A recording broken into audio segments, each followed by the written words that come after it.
pensando en género y diversidad sexual, ¿no? Y tenemos a tres personas muy importantes y creo que son bastante indicadas para conversar del tema, que es bastante novedoso, que en el Perú pues se está empezando a hablar, ¿no? Pero estas personas de alguna forma están involucradas pensando en esta temática ya con mucho tiempo de trabajo, ¿no? Entonces, por un lado tenemos a Marco Rinaldi. Él es jefe, él está al frente de la popularización de ciencia y tecnología de Concitec. Por otro lado tenemos a Alexandra Hernández, ella es directora de la organización Más Igualdad, que trabaja por los derechos de las personas bueno, toda la comunidad LGTBI, ¿correcto? Bueno, Alexandra además es una divulgadora de ciencia y especialista. Bueno, ella ha estudiado, tiene estudios, conocimiento de neurociencias y psicología, y ha escrito también en el portal Sofimanía. Y tenemos a Percy Maita Tristan, él viene en representación de la Universidad Científica y de Comunicación de Ciencia. Percy nos tiene bastante que hablar, él es un conocedor de todo el tema de, bueno, publicación de investigaciones, es asesor de investigaciones, ¿no? Y además, Percy es editor de una revista científica, médica, ¿no? Percy nos puede hablar un poco más del tema de cómo se comunica ciencia a nivel científico también, porque son varios niveles de comunicación, ¿no? No solamente con el público en general, sino también a nivel científico. Y bueno, por eso estamos muy contentos de tenerlos a todos aquí. Vamos a darle el pase en primer lugar a Alexandra Hernández. Y la pregunta principal es, Alexandra, ¿cuáles son los retos de comunicar ciencia y entremezclarlo, involucrarlo esto con la cuestión de género y diversidad sexual? Muchas gracias, Daniel, y en realidad encantada de compartir mesa con quienes me preceden. Y bueno, lastimosamente Claudia no está aquí, así que la única representación de lo que se entiende como un cuerpo femenino o alguien que ha sido socializada como mujer soy yo. Y bueno, hablar de género y hablar de ciencia, creo que estaba pensando un poco al respecto de ello, y es realmente un reto porque la propia historia científica, ¿no? El propio desarrollo científico a lo largo de la historia más bien ha sido un desarrollo que ha relegado a las mujeres y a las personas de la diversidad sexual a los márgenes, ¿no? Entonces partimos de entender también como divulgadores científicos, pero también como científicos de la propia historia, ¿no? Que está detrás, y el propio contexto político que incluso está detrás de los avances científicos, de la propia divulgación, de aquello que llega a los periódicos y entendemos como la comunicación de la ciencia. Entonces, tenemos siempre que partir de entender que esa es una problemática con la cual actualmente todavía arrastramos y con la cual estamos luchando quienes hacemos divulgación científica respecto de temas de género y diversidad, ¿no? Entonces, para mí ese es el reto principal, y también es el reto para quienes somos mujeres o personas que somos percibidas como mujeres o personas de la diversidad sexual cuando hablamos de ciencia, ¿no? Porque el estigma también, el estereotipo, la homofobia también recaen sobre las personas que personifican la comunicación científica, ¿no? Entonces, están esos dos lados. Yo creo que de repente vamos a tener más espacio para hablar, ahondar un poco más.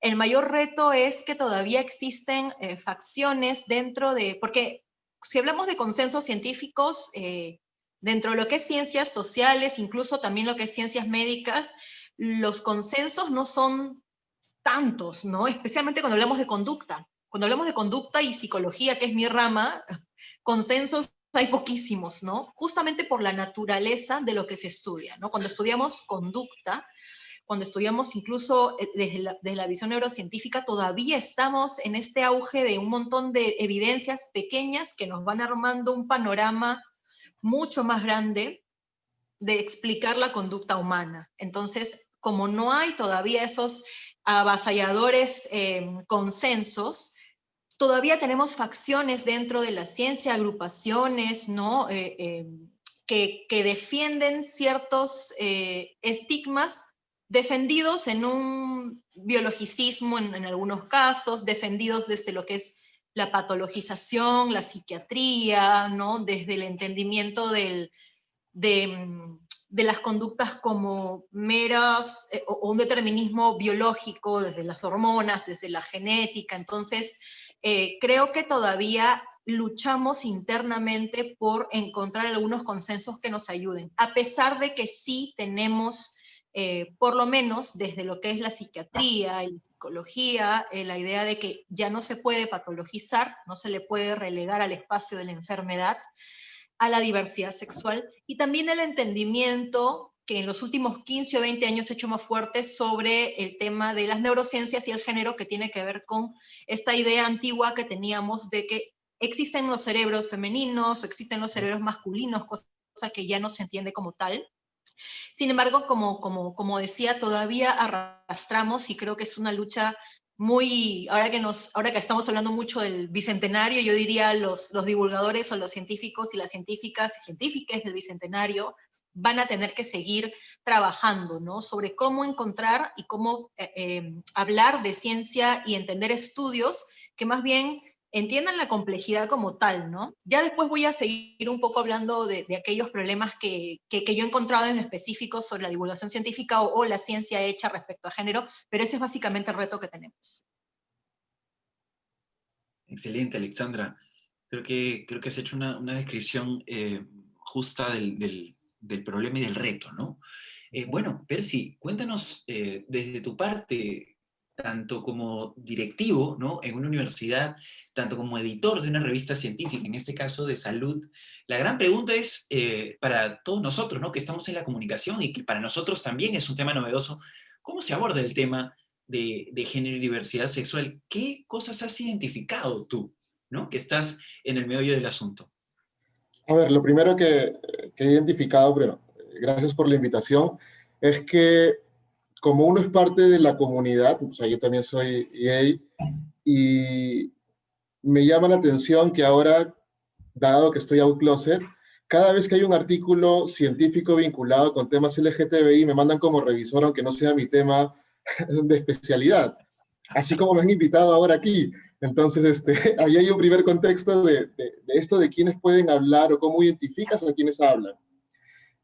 Mientras que escuchaba a Alessandra me venían varias ideas, porque parte del rol importante de los comunicadores científicos, digamos que hay un público o hay un contexto donde vemos que es el continuo atacar, ¿no? Tenemos fake news, tenemos antivacunas, tenemos negacionistas, y dentro de este grupo siempre están al costado los con mis hijos no te metas, los homofóbicos, los machistas misóginos que están en contra de la ciencia en general. Esto es un tema bien continuo. Entonces, claro, mientras que yo iba escuchando a Alessandra, decía, bueno, sí tiene mucho sentido lo que estamos conversando ahora, porque parte de este rol de comunicar ciencia viene con dar información correcta a las personas, que pues suelen ser los mismos grupos con los cuales tenemos estos problemas. Y también me ponía a pensar de un escenario en particular. Recuerdo el primer artículo que publicamos en la revista del INS, yo como editor, donde nos llegó por primera vez un artículo que trataba de explicar a la comunidad médica lo que era diversidad sexual, salud, los diferentes términos que manejamos en la comunidad. Nunca encontré un artículo que haya sido más difícil de aprobar en nuestro comité editor, con tanta discusión, con tantas semanas de discusión, porque era un tema nuevo. ¿Cómo vamos a publicar eso? O sea, esto mismo que da en una comunidad médica que es informada, suele romper tabús. Y esto es necesario, conocerse. De hecho, en ese tiempo yo estaba absolutamente in closet, nadie sabía, estar en una discusión súper incómoda donde alguien hablaba cosas homofóbicas y tú no podías decir, oye, me estás atacando. Pasó. Creo que un rol importante dentro de la comunidad de comunicadores científicos es justamente llevar información correcta a la población. Y en la discusión sobre tanto enfoque de género como diversidad sexual, hay mucho mito al respecto.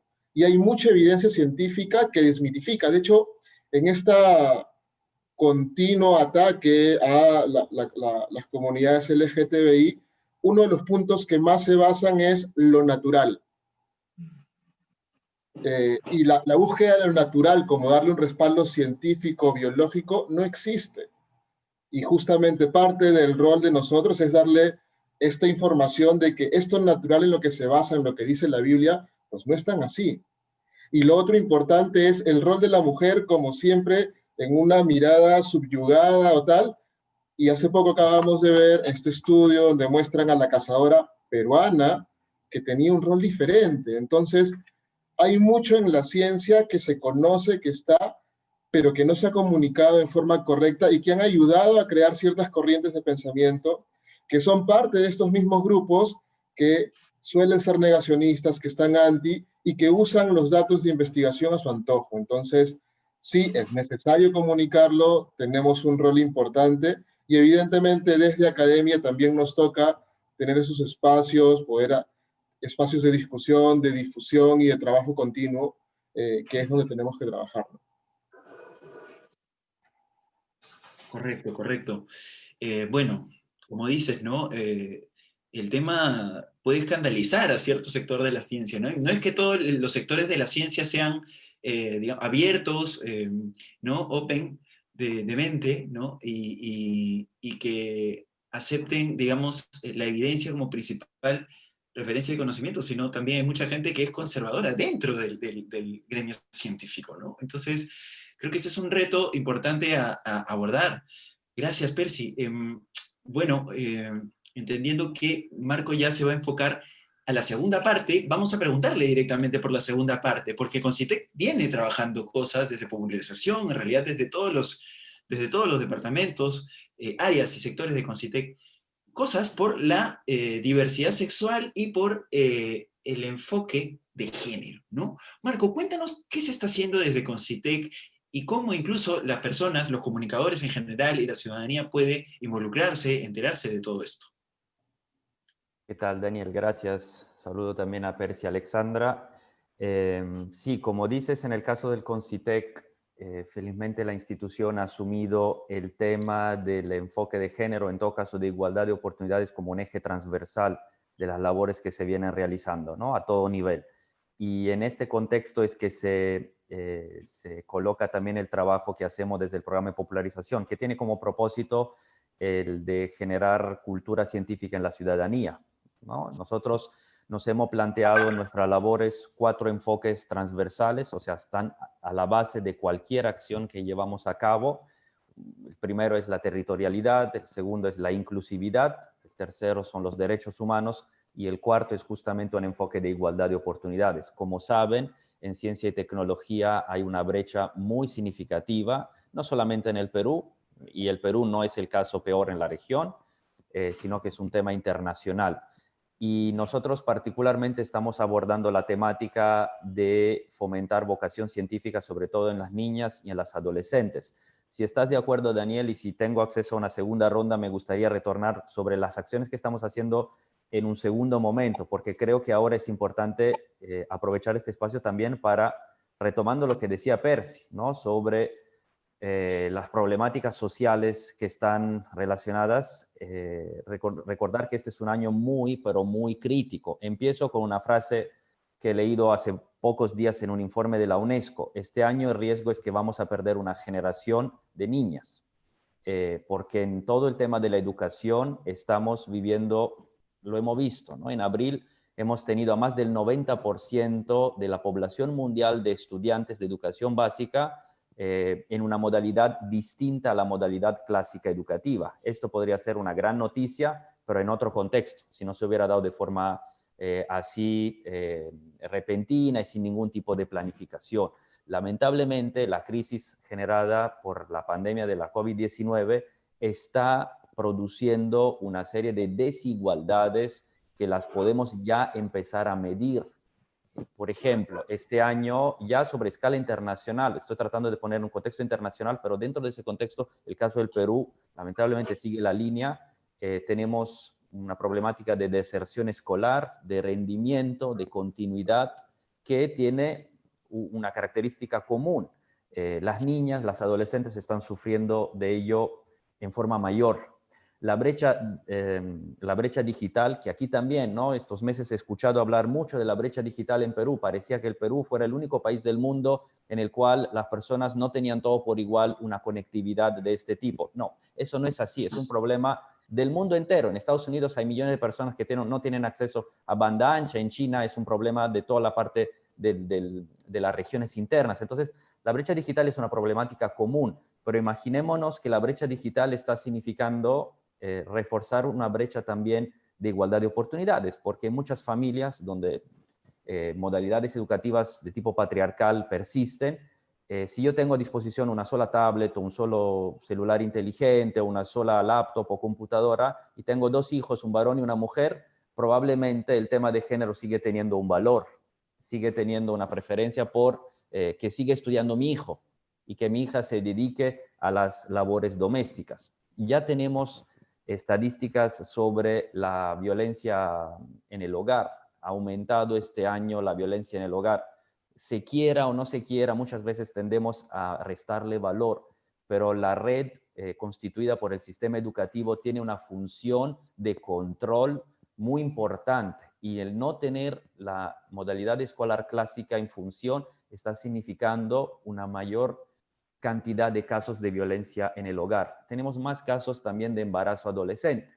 Otra situación probablemente relacionada a ese entorno. Entonces, tenemos que ser muy conscientes que este año es un año muy difícil, un año que está dejando rasgos que espero no sean permanentes, no tanto y no solo en la educación de las personas, sino en la formación global a 360 grados, ¿no? De los seres humanos. Entonces, ojalá que en el caso del Perú, a partir ya del próximo año, paulatinamente, con las medidas respectivas, se pueda empezar a pensar en un retorno a clases, al menos en el caso de la educación básica. Es ya a esta altura algo, desde mi punto de vista particular, algo indispensable.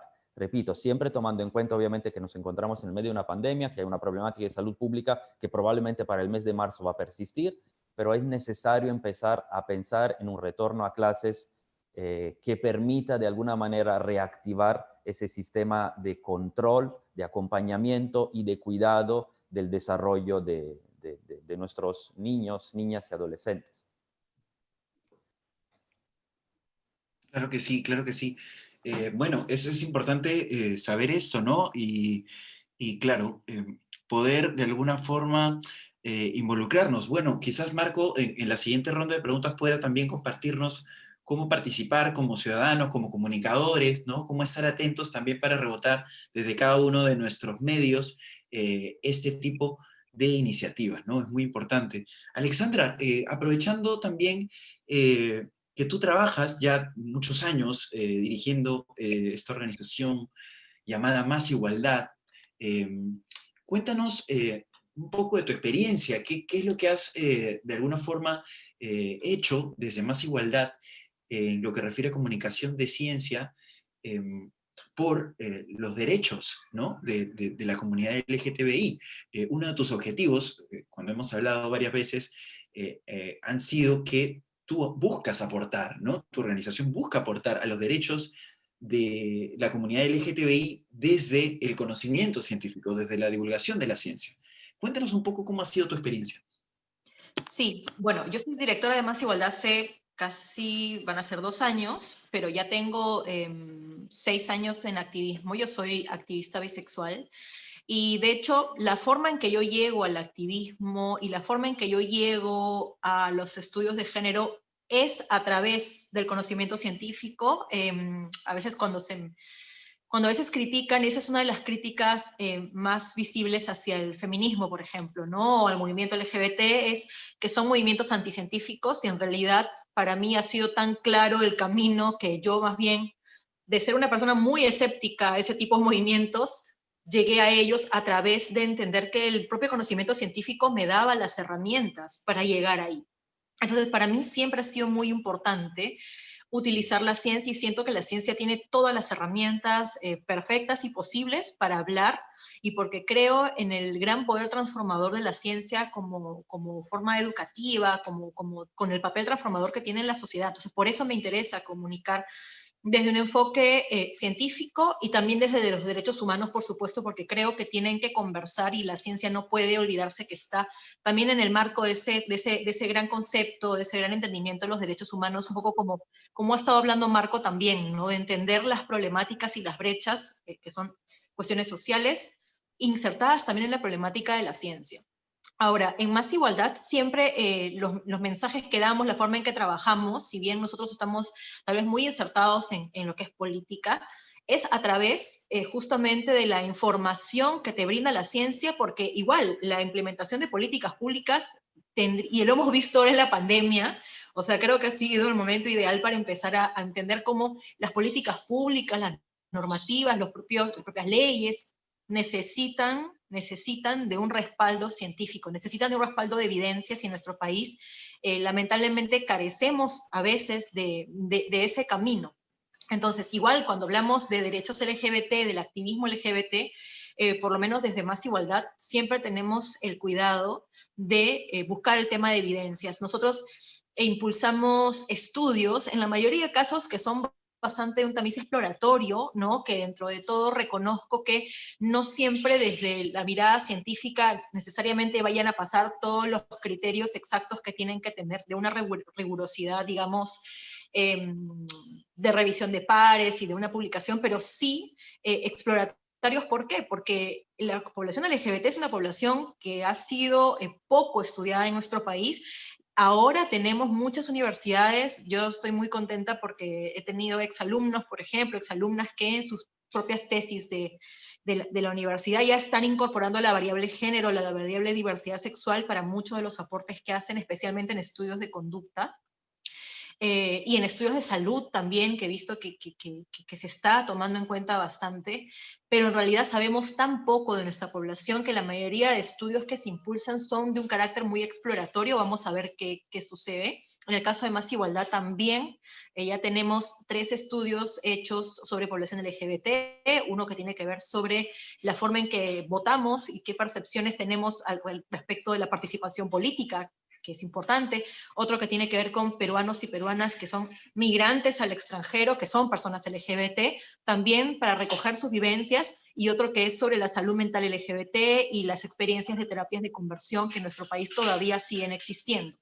Es a través de esta data que nosotros llegamos a las instancias públicas y entregándole evidencia buscamos impactar las políticas públicas para mejorar la vida. Y lo mismo sucede cuando se trabaja temas de género, que Marco habló de las niñas, por ejemplo, ¿no? Estas evidencias que felizmente el Estado sí está recogiendo, en el caso de niñas, mujeres, el Estado sí está recogiendo esa información, son las que sirven de base para poder no solamente cambiar las políticas públicas y ver dónde hay que mejorar, sino también de cara a la sociedad y a la comunicación y a la sensibilización que tiene que haber respecto de entender que existen estas brechas y entender que a veces hay sectores de la población que se niegan a reconocer. Existen poblaciones más vulnerables en nuestro país porque los problemas sociales existen, los problemas políticos existen, y es justamente la evidencia científica la que nos ha dado herramientas para poder trabajarlos. Entonces, ¿cómo sabemos que tenemos que enfocarnos en trabajar con niñas y adolescentes? Pues porque hay evidencias, hay estadísticas que nos dicen que efectivamente hay una brecha que históricamente nos ha sido muy difícil de borrar y que siguen borrándose, y que situaciones como la pandemia, situaciones crisis, exacerban la brecha, que es exactamente lo que Marco había estado diciendo. Las crisis políticas, como la que estamos viviendo, las crisis económicas especialmente, las crisis de salud, exacerban las brechas. En el caso de comunidad LGBT, hemos visto que algunas medidas relacionadas a la pandemia han especialmente en el caso de personas trans, por ejemplo, la garantía a su propio derecho a salir en algún momento, ¿no? A poder comprar alimentos, o su propio derecho a la salud, porque no hay un reconocimiento sobre sus identidades y tampoco hay una sensibilización que responda. Entonces, a mí me encantaría llamar también a las instituciones estatales a que empiecen a recoger la información sobre el tema de diversidad sexual, porque hemos visto que Ipsos ha estimado, ¿no?, que la población LGBT no es a veces dicen el 1%, ¿no?, las personas que están desde el lado un poco más conservador, no, somos casi un 8%, estamos hablando de un montón de personas, y esto, que son las personas que son visibles, que en algún momento todos hemos sido invisibles porque hemos estado en el closet. Entonces, realmente hay que entender el tema de diversidad sexual, como dijo Percy, como una cuestión que cuando se habla de lo natural, en realidad es natural, y naturalicemos la existencia de diferentes formas de sentir atracción, diferentes formas de construir identidades, y que, como dije, están respaldadas por los derechos fundamentales y también el derecho internacional, que a veces nos lleva un poco años, distancia, no solamente en temas de género, sino a veces en temas también de ciencia, lamentablemente, y que tienen que ver con que los propios gobiernos, ¿dónde está el foco, no? Si está en la ciencia, y cuánto espacio le estamos dando a la ciencia. Yo creo que todavía es muy poco, todavía es súper insuficiente, y que no se dan cuenta cómo la ciencia puede ser también, para mí, la ciencia es también la respuesta a muchos problemas sociales. Así que creo que con el tema de género y diversidad también tenemos que entender que va por ahí.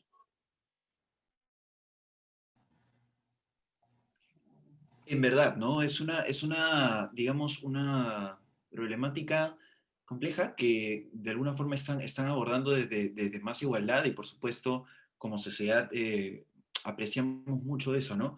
Y todo lo que describes, ¿no? Y toda la evidencia científica que describes, de alguna forma, que les permite a ustedes tomar decisiones, ¿no?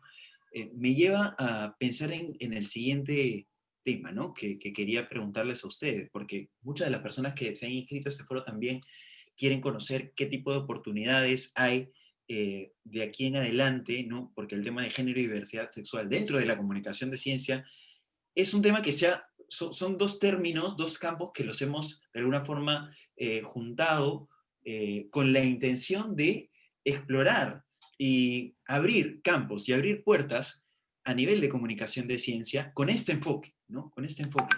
Entonces, la pregunta que yo les haría a ustedes, que de alguna forma están involucrados en esto a diario, ¿no? Y que seguramente ustedes dicen, caramba, ¿cómo me encantaría tener tiempo para poder impulsar este tipo de iniciativas, ¿no? Pero me quedo sin tiempo porque estoy tan ocupado, ¿no?, con la oficina, ¿no?, con todo el equipo que lidero, con las tareas que ya tengo pendientes y arrastro. Pero bueno, siempre hay cosas que se pueden hacer, ¿no?, que se pueden hacer. Entonces, ¿cuáles son las oportunidades en el tema de comunicación de ciencia con enfoque de género que ustedes recomendarían seguir a partir de ahora en adelante, ¿no? Porque tenemos a varios comunicadores, periodistas que están con ganas, con ánimo de abrir nuevos campos en la comunicación de ciencia. Entonces, eso es lo que les pregunto ahora, ¿no? Primero, Percy, ¿cómo ves esta situación? ¿Hay o no hay oportunidad? Bueno, definitivamente hay tanto por hacer que hay miles de oportunidades. Me quedé sin comentar un poco la anterior, pero lo primero que estamos viendo es que la pandemia nos ha puesto en una situación muy interesante a aquellos que estamos vinculados con ciencia.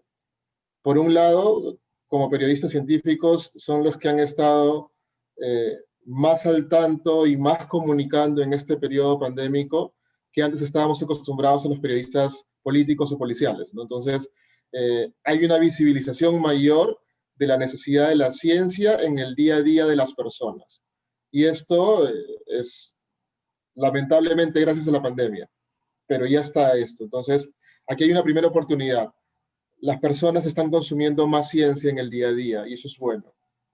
Creo que eso es lo que soñaba todo el tiempo con CITEC, en tener cada vez a la gente más al pendiente de los hallazgos científicos. Eso es bueno, o sea, tenemos esta oportunidad. Por otro lado, en esta discusión y en esta necesidad de un mayor enfoque de género y diversidad sexual, lo ha comentado Alexandra y lo menciono yo, eh,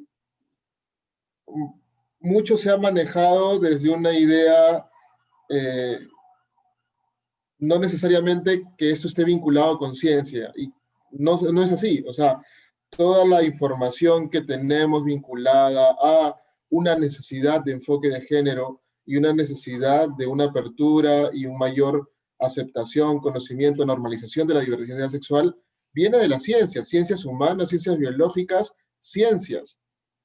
Entonces, hay suficiente cantidad de información como para esta brindarse en forma continua y adecuada a la población. Entonces, creo que ahí hay dos puntos importantes. No estamos en un contexto donde hay mayor necesidad, consumo y aceptación de ciencia, y hay suficiente información que ayude a comunicar aspectos que vinculados a enfoque de género y diversidad sexual.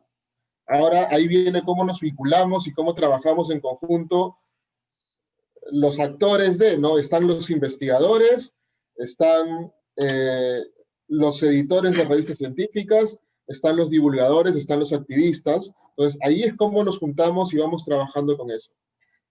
Una experiencia nueva es Cariwarmi. Cariwarmi es un grupo de investigadores diversos que se juntó en la pandemia porque alguien puso en Twitter un hashtag con todos los grandes sabios investigadores que, según la historia, son gays o LGTBI, y pusimos, ¿y quiénes son los peruanos? Y no nos conocíamos. Y empezamos a juntar a investigadores que estaban en diferentes partes del mundo peruanos. Muchos de ellos migraron por un tema de mayor seguridad en un ambiente menos homofóbico o misógino que el Perú. Y creamos Cariwarmi. Bueno, crearon, yo estuve más de amiguito de ellos. Entonces, y Cariwarmi busca justamente visibilizar a todos esos investigadores LGTBIQ que están y que contribuyen no solamente en temas de género y diversidad sexual, sino en cada rama del conocimiento. Entonces, ahí tienen un aliado que puede dar la mano en contar, en buscar información, en ayudar en mostrar información que ayude a esta discusión pública o adecuada de lo que tiene que ver con ello.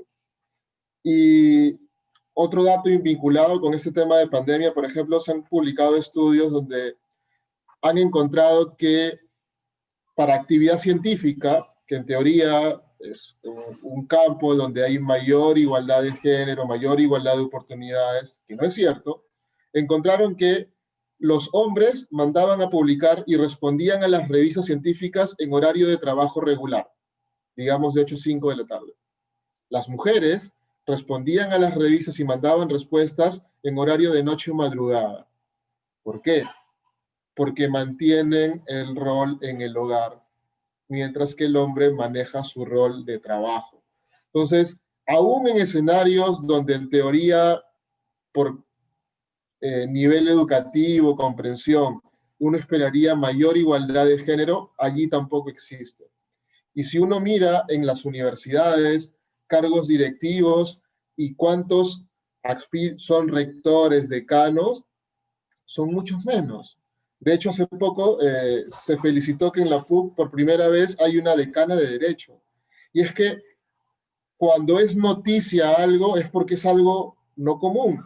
Y no puede ser que sea noticia que mujeres ingresen a cargos directivos, porque eso nos habla claramente de que no hay igualdad de género.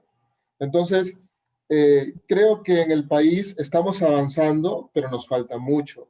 Y el rol de los comunicadores científicos es fundamental en dar estos argumentos y herramientas que están disponibles y llevarlo a la población en general, porque otra cosa que es importante son estos modelos, y es algo que yo veo mucho con lo que viene haciendo Concitec y que probablemente nos comente más Marco, vinculados con las mujeres en la ciencia, ¿no? Identificar modelos a un niño, a un joven, de que puedan hacer roles distintos al que tradicionalmente les dicen en casa, es súper importante, porque no hay nada mejor que un niño pueda soñar con un futuro distinto. Y esto es genial, y por eso también en Cariwarmi hemos planteado lo mismo, es decir, cuando nos juntamos como grupo y pensábamos, las historias decían, para uno de los chicos trans que está allí, o los diferentes que estamos, era, yo cuando era niño, mi modelo que veía cuando era gay era probablemente ser peluquero o travesti, y en una lógica completamente transfóbica desde esa mirada. Entonces, tener modelos es importante. Y la visibilización de que por ser mujer no puedo tener un rol menor, o por ser LGTBIQ no puedo hacer otra cosa distinta, creo que es necesario visibilizar estas diferentes oportunidades que tenemos y normalizar, porque la ciencia nos permite ver eso, que no hay una diferencia que haga que determinado rol o género prepondere sobre otro. Y allí, insisto, el rol de los comunicadores científicos va a ser muy importante. Gracias, gracias, Percy. Efectivamente, hay una gran deuda pendiente, creo yo, en el tema de género, principalmente porque estamos ante un campo nuevo, ¿no? O sea, los ponentes, los presentes, probablemente esto ya lo conozcan desde hace muchos años, caso Alejandra, caso Percy, caso Marco, ¿no? Pero creo que las oportunidades están a flor de piel, creo que están ahí, ¿no? Yo como periodista y gestor de contenidos, ¿no? Bueno, los contenidos son lo mío. Creo que hay grandes oportunidades, ¿no? Hay algo que yo les digo siempre a, bueno, a las personas bueno, que tengo como alumnos en cuestiones, en materia de comunicación, que es, busquemos nuestros nichos, ¿no? Busquemos nuestros nichos. No nos dirijamos al público en general, dirijámonos a las comunidades a las que queremos representar o apoyar, ¿no? Pensemos cómo ayudarlos, preguntémosle cómo ayudarlos y a partir de ahí salen los contenidos, ¿no? Y los contenidos de ciencia, como dijo Alejandra, los contenidos de ciencia, ¿no? La evidencia científica respecto a la comunidad LGTBI, respecto a las mujeres, ¿no? A las mujeres vulnerables, ¿no? Están al orden del día. Hay mucho trabajo, muchos estudios que se pueden trabajar, viralizar, divulgar, y creo que es materia, oportunidad para todos nosotros los comunicadores, ¿no? Alejandra, Alex, perdón, ¿cuál crees o dónde crees que están las oportunidades a nivel de divulgación científica y que animarías, ¿no? Harías un llamado a la acción a los comunicadores y periodistas científicos que nos están escuchando a animarse, ¿no? A tomar estos caminos. Bueno, en verdad yo encuentro muchísimas oportunidades espero verlas con mayor frecuencia, ¿no? En el tema de comunicación, creo que hay mucho que se puede hacer. No solamente quien comunica ciencia es simplemente, bueno, agarra el estudio y dice, voy a explicarlo, voy a hacer que llegue. También creo que hay una responsabilidad de quien comunica ciencia de interpelar incluso al científico. Yo sé que puede ser, ¿no? Pero yo creo que sí hay un espacio de ver, a ver, ¿qué estudio estoy compartiendo, qué enfoque le estoy dando, incluso de poder criticar también la forma en que se están planteando ciertos estudios científicos. Hay muchos estudios científicos que, si no los vemos de manera crítica, no nos damos cuenta que llevan un sesgo detrás, que es lo que pasa mucho cuando se estudia conducta. Cuando se estudia conducta, el gran problema que hay en psicología, es la poca replicabilidad de los estudios. Y esto tiene una razón muy obvia, digamos, que de repente mis colegas psicólogos no les va a gustar, pero yo creo que es que reducimos mucho lo que queremos estudiar a ciertas variables, no controlamos otras, entonces nunca llegamos a entender la problemática de lo que queremos estudiar, por lo tanto la replicabilidad va a ser súper baja. Y esto es, en ciencias sociales sucede mucho.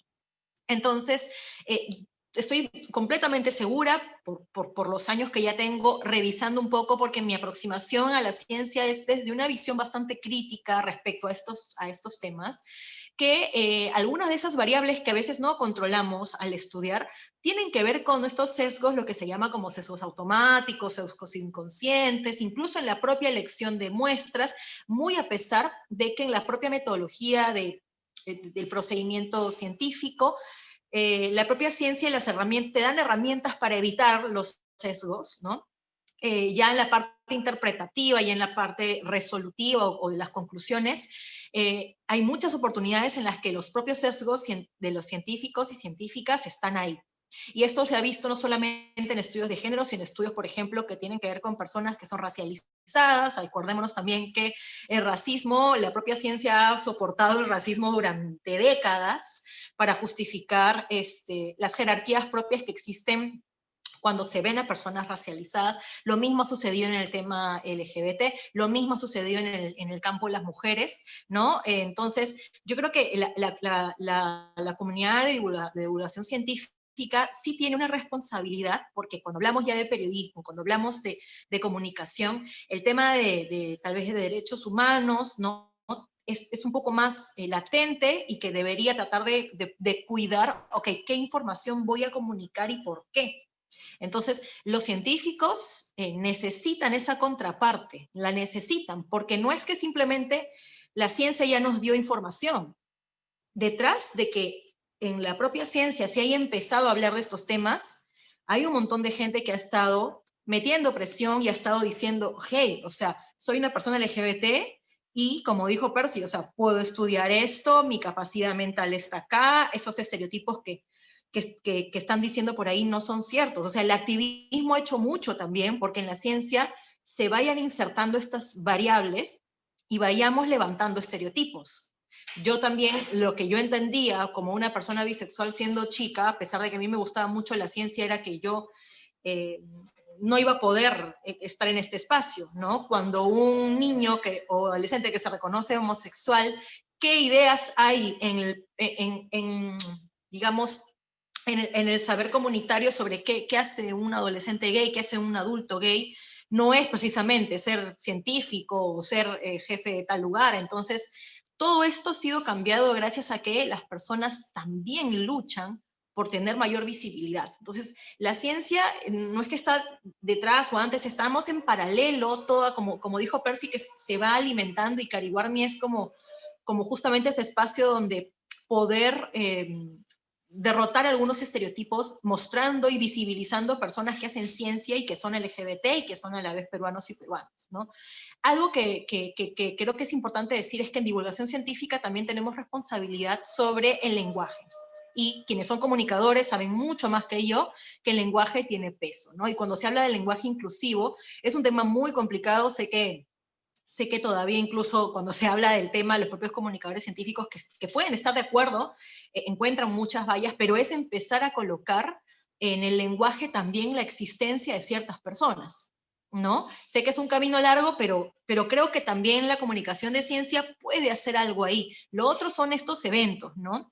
Sé que Claudia no pudo estar, en realidad la conformación de la mesa era ligeramente distinta, era paritaria, ¿no? Pero es importante que en estos eventos donde estamos hablando de divulgación científica existan pues también representaciones, ¿no? Acá somos 2 personas LGBT, eso me gusta muchísimo. Creo que la visibilidad de Percy, a pesar, como tú dices, no es mi tema, no es tu tema, pero es simplemente, esa visibilidad ayuda muchísimo también, y creo que es importante fomentar que los espacios donde se habla de ciencia también busquen incluir la diversidad y ser paritarios, ¿no? Entonces, de hecho, este tema con los sesgos, en la propia evidencia científica nos dice que nadie escapa a los sesgos, ¿no? Ninguno de nosotros puede escapar a los sesgos, eso es algo que está ahí, pero lo que sí podemos hacer, o lo que la ciencia puede hacer, es fomentar equipos de trabajo que sean realmente inclusivos, ¿no? Que en esos equipos de trabajo, de investigación, nos aseguremos que esos científicos también, ¿no? Sean parte de ciertas otras comunidades, que no sean todos, por ejemplo, personas blancas, por ejemplo, para asegurarnos que en ese debate intrínseco que hay en los propios equipos de investigación, nos aseguremos de neutralizar algunos sesgos. Es muy importante lo que creo que se puede hacer a nivel de comunicación para que los propios científicos sepan que hay una contraparte afuera que también los está observando. La ciencia necesita eso, la ciencia crece a través de eso, a través de la crítica, a través de la interpelación. Entonces creo que nadie se negaría a que la propia comunidad de divulgación científica también se crea su lugar, ¿no? Que es otra cosa de las cosas que a veces siento que estamos como pidiendo permiso para hablar del tema científico, y como dijo Percy, bueno, siempre el tema político está primero y qué sé yo, pero no hay que pedir permiso, hay que imponer también la importancia de la divulgación científica, porque creo que es, como dije, creo en el poder transformador de la ciencia, y creo que la herramienta de la ciencia es la divulgación científica hacia afuera. Entonces, para mí es importante que sepamos ese lugar que tenemos, y desde lo que es el enfoque de género y diversidad, también sepamos que tenemos un espacio donde poder actuar, y mucho que enseñar y mucho que modificar en la sociedad a través de las herramientas comunicacionales que tenemos. Correcto. Gracias, Alex. Bueno, tres cosas que has mencionado súper interesantes, ¿no? Los sesgos, ¿no? Los sesgos. Me acordaba de un estudio que hablaba de que la propia inteligencia artificial adoptaba los sesgos de los propios investigadores que ellos mismos creaban la inteligencia artificial, ¿no? Entonces es muy importante. La otra que dijiste, el tema del lenguaje inclusivo, ¿no? Es un reto, y creo que las propias iniciativas que hagan divulgación o hagan periodismo científico en cuanto a comunidad LGTBI o género, pueden empezar utilizando ese lenguaje, ¿no? Ya es una cuestión, una identidad de la propia iniciativa. En este caso has mencionado, Percy mencionó a Cari Warmi, ¿no?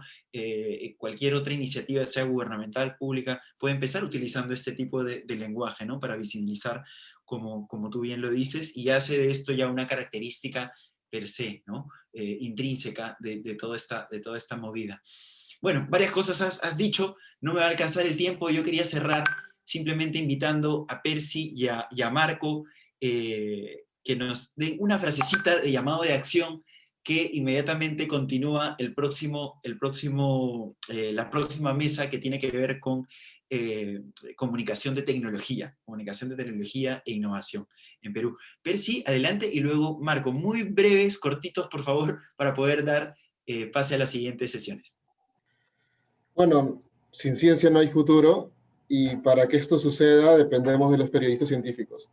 Este diálogo entre investigadores, editores de revistas científicas y comunicadores, divulgadores científicos es necesario y me da mucho gusto que en este contexto de pandemia nos hayamos juntado, conocido y es algo que no podemos perder. Hay que trabajar más bien muy, muy de la mano. Perfecto, que no se pierda, que siga, claro que sí. Adelante, Marco. Sí, Daniel. Bueno, la divulgación científica necesita de capital humano profesionalizado. Tú sabes que este año recién, por primera vez, se está terminando un diplomado en divulgación científica. Creo que se están generando otras iniciativas de este tipo. Necesitamos formar personal que tenga la rigurosidad, la capacidad de transmitir ciencia de la manera correcta. Esta es la clave del éxito para asegurar también inclusión. Se me quedaron por ahí las ganas de contarles un poco de lo que hacemos. Solo les he dejado mensajes un poco tristes, ¿no? O de preocupación. Pero bueno, espero que haya otras oportunidades para también contarles todo lo que se está haciendo desde el CONCITEC con evidencias, como dijo Alexandra. Claro que sí, Marco, y también va a estar Hans, representante de comunicaciones, va a estar en otra de las mesas, así que con seguridad va a haber oportunidad. Y por supuesto seguimos conectados. Bien, Daniel Mesa para servirlos. Soy miembro de la Junta Directiva de Abciencia y también director del portal N+1. Hasta otra oportunidad. Venimos con la mesa de comunicación de la innovación y la tecnología, Consejo Nacional. Un fuerte abrazo para todos y hasta una nueva oportunidad. Un gusto tenerlos. Chao, chao.